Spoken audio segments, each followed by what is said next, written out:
Arestado ang tinaguriang top 1 City Most Wanted Person sa bisa ng warrant of arrest na inihain ng mga tauhan ng Malolos City Police Station para sa kasong qualified trafficking in persons 7 counts sa Barangay Ginhawa, Malolos, Bulacan.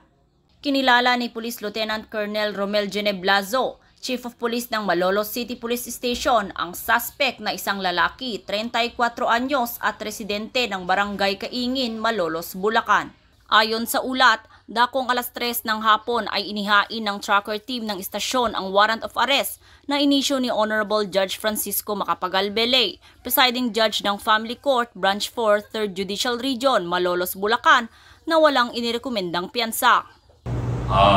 Sa lahat po ng minamahal naming kababayan ng siyudad ng Malolos, ang inyo pong kapulisan na under my stewardship ay mananatiling bukas po ang mga mata at bukas rin po ang aming mga tainga sa inyong mga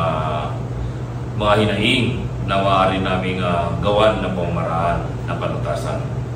Tinitiyak ni Police Colonel Franklin Estoro, officer in charge ng Bulacan Police Provincial Office, na patuloy ang kanilang pinaigting na kampanya laban sa mga wanted person upang mapanagot ang mga ito sa batas at masigurong ligtas ang bawat mamamayan sa kanilang nasasakupan.